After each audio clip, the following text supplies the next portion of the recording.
স্মৃতিসৌধে রাষ্ট্রপতি নতুন মন্ত্রীদের শ্রদ্ধা, প্রধানমন্ত্রীর ভারত সফর নিয়ে কোনো তাড়া নেই। গ্যাস সংকট কাটছে না, বাড়ছে লোডশেডিং, বন্ধ হচ্ছে কলকারখানা, বেকার হচ্ছে শ্রমিক। শিল্প বাঁচাতে নিরবচ্ছিন্ন জ্বালানি চান ব্যবসায়ীরা, সমাধান রাতারাতি সম্ভব নয় অর্থমন্ত্রী। ডাক্তার আসাদের ওপর হামলায় 4 জন গ্রেফতার, আইন শৃঙ্খলা নিয়ন্ত্রণে ব্যর্থ হলে ব্যবস্থা স্বরাষ্ট্রমন্ত্রী।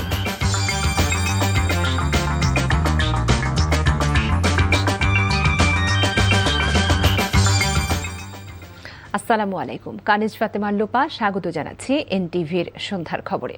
আইগ্যাস ইউনাইটেড শিরোনাম দেখছিলেন, এবারে নিয়ে যাচ্ছি পুরো খবরে। গ্যাস সংকটের পাশাপাশি সারা দেশে বিদ্যুৎ সংকটও প্রকট হচ্ছে। পরিস্থিতি সামাল দিতে লোডশেডিং বাড়িয়েছে বিদ্যুৎ বিভাগ।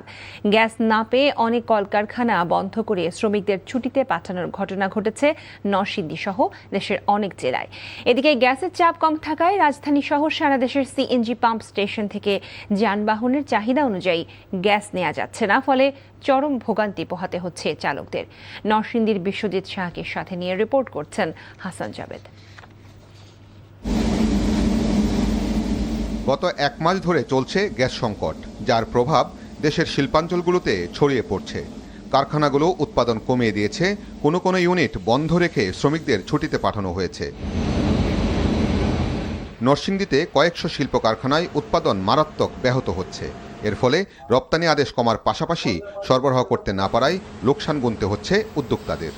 গ্যাস এবং বিদ্যুতের সাপ্লাই বরাবর দিতে না পারি, তাহলে আমি মনে করি আগামী দিনে যে সংকটটা দাঁড়াবে সেটা হচ্ছে যে শ্রমিক ম্যানেজমেন্ট একটা সংকট দাঁড়াবে। আপনি জানেন যে আমাদের 7 তারিখের মধ্যে শ্রমিকদের বেতন দেওয়ার একটা বাধ্যবাধকতা রয়েছে।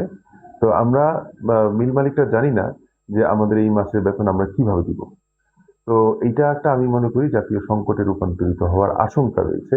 আমাদের লাইনে গত 20 দিন থেকে 25 দিন যাবত টোটালি কোনো গ্যাস নাই, যার কারণে আমাদের ফ্যাক্টরিগুলো ম্যাক্সিমাম টাইমে বন্ধ থাকে। আর যেটুকু একটু বিদ্যুৎ পাই 1 ঘন্টা 2 ঘন্টা, ওই দিয়ে বিদ্যুৎ চলে। আমার যেখানে প্রায় 45 টন প্রোডাকশন দেওয়ার কথা, সেখানে আমার এখন প্রোডাকশন হয় 12 টন বা 10 টন বা 15 টন। শুধু শিল্প কারখানায় নয়, বাসাবাড়িতেও চাহিদা মতো গ্যাস সরবরাহ করা যাচ্ছে না। এতে পরিবার পরিজন নিয়ে ভোগান্তিতে পড়তে হচ্ছে। একই অবস্থা সিএনজি ফিলিং স্টেশনেও। দীর্ঘ লাইনে দাঁড়িয়ে পর্যাপ্ত গ্যাস না পেয়ে ক্ষোভ প্রকাশ করেন গাড়ি চালকরা। কোনো সময় 3বারও নিতে হয়, তো 3বার গ্যাস নিতে হলে কোনো পাম্পে দেখা যায় 2 ঘন্টা 2.5 ঘন্টা সিরিয়াল থাকে, তখন তো আমরা সময় ক্যাপচার করতে পারি না। কালকে 29টা ঢুকছে একবার, আরেকবার ঢুকছে 190 টাকার, আর রাত্রে 170 টাকা ঢুকছে। কাঁচা বাজারে যে দাম, যে কয় টাকা ভাড়া মারি, বর্তমানে গ্যাসের যে সমস্যা, গ্যাসের কারণে মানে একবারে বেহাল অবস্থা বর্তমানে। সিএনজির চাপ একেবারে না থাকায় অনেক পাম্প স্টেশন বন্ধ রাখতেও দেখা গেছে। সংকটের সমাধান কবে হবে তাও জানা নেই তাদের। আমাদের গ্যাস তো চরম আকারের সংকট, তো বলার বাহিরে। গত কয়েকদিন থেকে তো দিনে রাতে 24 ঘন্টাই বলতে গেলে গ্যাস ছিল না। গত রাতে কিছু গ্যাস আসছে অল্প, আবার তো এখন দিনে আপনারা দেখতেছেন তো সব স্টেশন বন্ধ, পাম্পগুলো বন্ধ। গ্যাস সংকটের সাথে বিদ্যুৎ সংকটও প্রকট আকার ধারণ করছে। গ্রামে ঘন্টার পর ঘন্টা বিদ্যুৎ না থাকায় নানামুখী সমস্যায় পড়তে হচ্ছে নাগরিকদের। রাজধানীতেও বাড়ছে load shedding. Hasan Jabed, NTV news, Dhaka. বারবার সংকট মুহূর্তে অর্থনীতিকে শক্ত অবস্থানে দাঁড় করিয়েছে বিএনপি সরকার, এমন কথা জানিয়েছেন অর্থ পরিকল্পনা মন্ত্রী আমির খসরু মাহমুদ চৌধুরী। জ্বালানি সংকট সমাধান রাতারাতি সম্ভব নয়, সমস্যা সমাধানে সরকার সর্বোচ্চ চেষ্টা করছে বলেও জানান মন্ত্রী। এ সময় দেশের শিল্প খাতকে বাঁচাতে নিরবচ্ছিন্ন জ্বালানি সরবরাহের আহ্বান জানান ঢাকা চেম্বারের নেতারা। Dhaka chamber of commerce and industries DCCI আয়োজিত সেমিনারে এসব কথা বলেন তারা। এ নিয়ে রিপোর্ট করছেন জাহিদ রহমান। উচ্চ মূল্যস্ফীতির কষাঘাত, 5.5 লাখ কোটি টাকার খেলাপি ঋণ আর $501 বিলিয়ন অর্থনীতিতে প্রবৃদ্ধি নেমে এসেছে 4.14%। সব মিলিয়ে চরম চাপে বিগত ফ্যাসিস্ট সরকারের রেখে যাওয়া ফোকলা অর্থনীতি।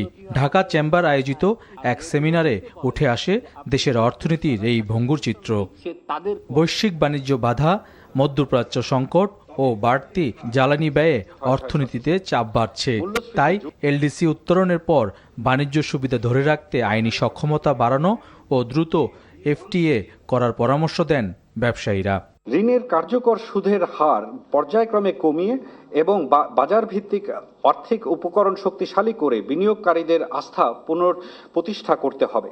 আমাদের জিডিপি গ্রোথ এখন about 4.5%, but at the same time আমার মনে হয় আমাদের দেখতে হবে যে ওই সময় যে জিডিপি গ্রোথটা আমরা দেখছিলাম ওই গ্রোথটাকে আসল গ্রোথ ছিল কিনা। প্রবৃদ্ধি ও বিনিয়োগ বাড়াতে দেশের অর্থনীতির সাথে সামঞ্জস্য রেখে মুদ্রানীতি সংস্কারের দাবি জানানো হয় সেমিনারে। ডোমেস্টিক রিসোর্স মোবিলাইজেশন হলো আমাদের আদি পাপ, আমাদের মনে রাখতে হবে। ওই জায়গাটাতে হাত দিতে না পারলে আমরা কিন্তু একটা বিপজ্জনক এবং বাধ্যতামূলক একটা ঋণ ঝুঁকিতে পড়ে যাচ্ছি। প্রোগ্রেসে কিভাবে ছোট থেকে বড় বিভিন্ন ধরনের বাধাবন্ধক তৈরি করতে পারে, ওগুলো অতিক্রম করতে হলে এটা কালেকটিভ দরকার। অর্থনৈতিক উন্নয়নে জ্বালানি নিরাপত্তা জরুরি বলে মনে করে সরকার, তাই গ্যাস সরবরাহ বাড়াতে গ্যাস অনুসন্ধান ও 3 মাসের জ্বালানি মজুতের উদ্যোগ নিচ্ছে বলে জানিয়েছেন অর্থমন্ত্রী। Energy security is a primary component for the development of the economy. সুতরাং আমরা এটাকে 3 মাসে নিয়ে যাওয়ার চেষ্টা করতেছি, but it is going to, এটা একটু সময় লাগবে। কেউ যদি 1 মাস পরে বলে যে ফাইন্যান্স মিনিস্টার সাহেব তো বলে গেছেন, প্রবলেম তো এখনো সলভ হয় নাই, কারণ এটা 1 মাসে সলভ হওয়ার প্রবলেম না। ব্যাংকিং খাতের কাঠামোগত সমস্যার সমাধানে 1 সেপ্টেম্বর থেকে নতুন প্যাকেজ চালু হচ্ছে বলেও জানান অর্থমন্ত্রী। Zahid Rahman, NTV news, Dhaka.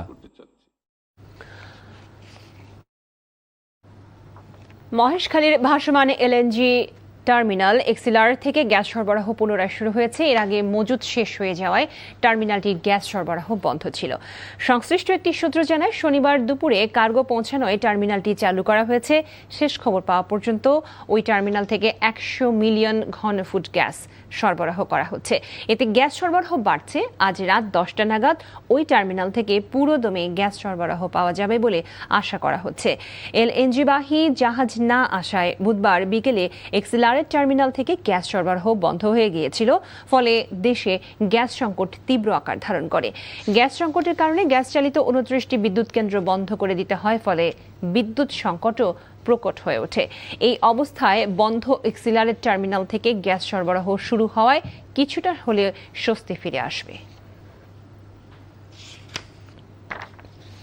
চাঁদাবাজ সন্ত্রাসীদের দ্রুত আইনের আওতায় আনতে না পারলে আইন শৃঙ্খলা বাহিনীর বিরুদ্ধে ব্যবস্থা নেওয়া হবে বলে জানিয়েছেন স্বরাষ্ট্রমন্ত্রী সালাউদ্দিন আহমদ।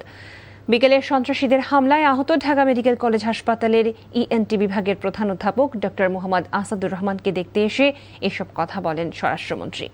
মন্ত্রী বলেন, একটি সংঘবদ্ধ চক্র এই ছিনতাই ও চাঁদাবাজির কাজে সক্রিয় আছে, তাদেরকে গ্রেফতারের নির্দেশ দেওয়া হয়েছে। তামজিদ সুমনের রিপোর্ট।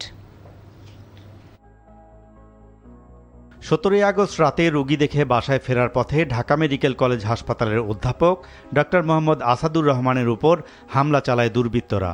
এতে মাথায়, মুখে ও চোখে গুরুতর জখম হন তিনি। হামলার 11 দিন আগে তার কাছে অপরিচিত নম্বর থেকে চাঁদা দাবি করা হয়েছিল বলে জানান এই চিকিৎসক। বেঁধে দেওয়া সময়ের মধ্যে চাঁদা না দেওয়ার 2 দিন পরই তার উপর আক্রমণ চালানো হয়। ঘটনার 5 দিনের মাথায় আহত চিকিৎসক আসাদুর রহমানকে দেখতে ঢাকা মেডিকেল কলেজ হাসপাতালে আসেন স্বরাষ্ট্রমন্ত্রী। তার চিকিৎসার খোঁজ খবর নেয়ার পাশাপাশি আসাদুর রহমানের সাথে কথা বলেন মন্ত্রী। পরে সাংবাদিকদেরকে জানান, এই ঘটনায় এখন পর্যন্ত 4 জনকে গ্রেফতার করেছে পুলিশ।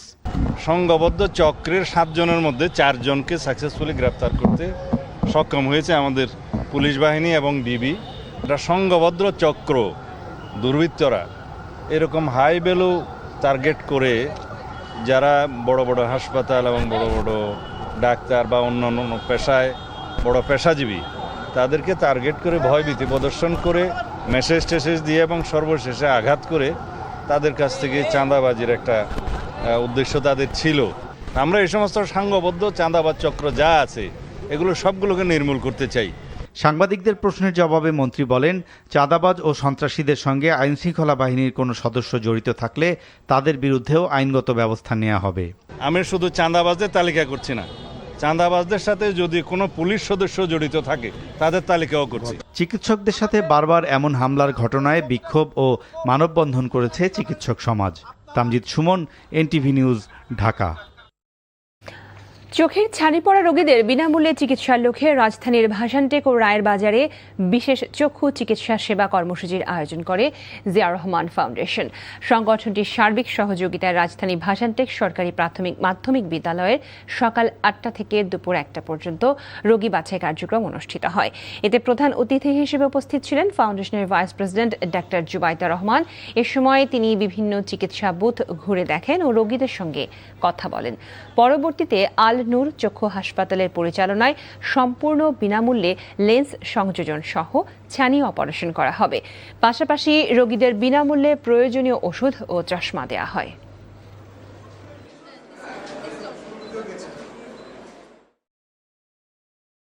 তথ্য ও সম্প্রচার মন্ত্রী ব্যারিস্টার আন্দালিব রহমান পার্থ বলেছেন, তথ্যের অবাধ প্রবাহ নিশ্চিত করার পাশাপাশি জনবান্ধব মিডিয়া গড়াই হবে তার প্রধান লক্ষ্য। শনিবার দুপুরে সাভারের জাতীয় স্মৃতিসৌধে মহান মুক্তিযুদ্ধের বীর শহীদদের প্রতি গভীর শ্রদ্ধা জানাতে গিয়ে এনটিভির সঙ্গে একান্ত সাক্ষাৎকারে এ কথা বলেন তিনি। এ নিয়ে দেখুন জাহিদুর রহমানের আরও একটি রিপোর্ট। বিএনপি সরকারের জোটসঙ্গী হিসেবে তথ্য ও সম্প্রচার মন্ত্রণালয়ের দায়িত্ব পেয়ে জাতীয় স্মৃতিসৌধে শ্রদ্ধাঞ্জলি জ্ঞাপন করেন ব্যারিস্টার আন্দালিব রহমান পার্থ।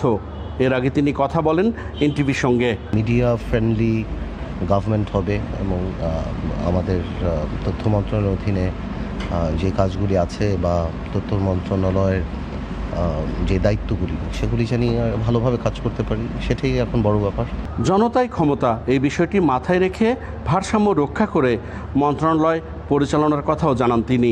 জনগণ জনতাই ক্ষমতা, সো আমাদের এটা মাথায় রাখতে হবে এবং মন্ত্রী বা যারা পিপলস পলিটিক্স করেন যেন ওনারা যখন রাষ্ট্রীয় কাজে আসেন বা মন্ত্রী হন তাদের ওই ব্যালেন্সটা সাধারণ মানুষের সাথে সম্পর্ক অ্যাট দ্য সেম টাইম ব্যুরোক্রেসির পার্ট হওয়া, ওই ব্যালেন্সটা যে যত ভালো করতে পারবে আমি মনে করি সে তত ভালো রাজনীতিবিদ। Jahidur Rahman, NTV news, Savar, Dhaka. ক্ষুদ্র ও কুটির শিল্পের বিকাশে সিলেটে আরও একটি শিল্পনগরী গড়ে তোলা হবে বলে জানিয়েছেন শিল্প ও বাণিজ্য মন্ত্রী খন্দকার আব্দুল মুক্তাদির। বিকেলে সিলেটের শাহপরান বাইপাস এলাকায় প্রস্তাবিত বিসিক ৩ শিল্পনগরী জমি পরিদর্শনকালে তিনি কথা বলেন। তিনি বলেন, বিসিক ৩ বাস্তবায়িত হলে দেশি বিদেশি ও স্থানীয় উদ্যোক্তারা এখানে বিনিয়োগের সুযোগ পাবেন। পরিদর্শনকালে মন্ত্রী আরও জানান, প্রায় ১৮৮ একর জায়গা জুড়ে বাস্তবায়ন করা হবে বিসিক ৩ প্রকল্প। এর মধ্যে ৬০ থেকে ৬২% জায়গা জুড়ে থাকবে শিল্প প্লট, যা প্রায় ১১০ একর। এছাড়া প্রকল্পের সঙ্গে সংযুক্ত বাইপাস সড়কটি ৬ লেনে উন্নীত করা হবে।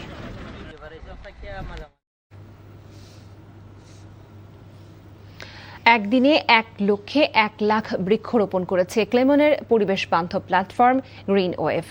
বাংলাদেশের পরিবেশ, দেশীয় ঐতিহ্য ও আগামী প্রজন্মের জন্য একটি সবুজ পৃথিবী গড়ে তোলার প্রত্যয়ে এই বৃক্ষরোপণ কর্মসূচি হাতে নেওয়া হয়েছে বলে জানান আয়োজকরা। এইচ.এম. মেহেদী হাসানের রিপোর্ট। বৃক্ষরোপণ কর্মসূচির উদ্বোধন করেন ঢাকা উত্তর সিটি কর্পোরেশন ডিএনসিসির প্রশাসক শফিকুল ইসলাম মিল্টন। একই সঙ্গে সারা দেশে ৮ বিভাগেও এ কর্মসূচি পালিত হয়। এর আগে উদ্বোধনী বক্তৃতায় ডিএনসিসি প্রশাসক ক্লেমনের এই উদ্যোগকে সাধুবাদ জানান এবং এ কাজে সব ধরনের সহযোগিতার আশ্বাস দেন।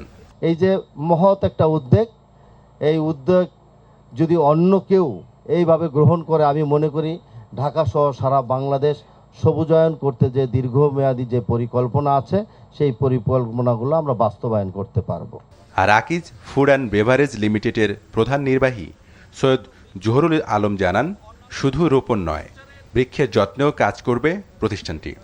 গাছ আসলে আমাদের বিনামূল্যে বাতাস দেয়, অক্সিজেনের ফ্যাক্টরি। আমি যদি ভালো থাকতে চাই তাহলে আমাকে আসলে গাছ লাগাইতে হবে, ভালো গাছ লাগাইতে হবে, কোনো অপশন নাই আর। তো এই গাছ লাগানোটাকে আসলে একদিনের একটা কর্মসূচির মধ্যে না যেয়ে আমি মনে করি এটা আমাদের অভ্যাসের মধ্যে নিয়ে নেওয়া উচিত। রোপণ করা বৃক্ষের যত্ন নেওয়া দেশের ৫০০ শিক্ষা প্রতিষ্ঠানের নির্বাচিত শিক্ষার্থীদের দেওয়া হবে শিক্ষাবৃত্তি। এইচ.এম. মেহেদী হাসান, এনটিভি নিউজ, ঢাকা। খবর শেষ করছি, তবে যাবার আগে আইগ্যাস ইউনাইটেড শিরোনামগুলো জানাবো আরও একবার। গ্যাস সংকট কাটছে না, বাড়ছে লোডশেডিং, বন্ধ হচ্ছে কলকারখানা, বেকার হচ্ছে শ্রমিক। শিল্প বাঁচাতে নিরবচ্ছিন্ন জ্বালানি চান ব্যবসায়ীরা, সমাধান রাতারাতি সম্ভব নয় অর্থমন্ত্রী। ডাক্তার আসাদের ওপর হামলায় 4 জন গ্রেফতার, আইন শৃঙ্খলা নিয়ন্ত্রণে ব্যর্থ হলে ব্যবস্থা স্বরাষ্ট্রমন্ত্রী। এই ছিল সন্ধ্যার খবরে। রাত 10:30টায় রাতের খবর দেখার আমন্ত্রণ জানিয়ে বিদায় নিচ্ছি। সবাইকে ধন্যবাদ।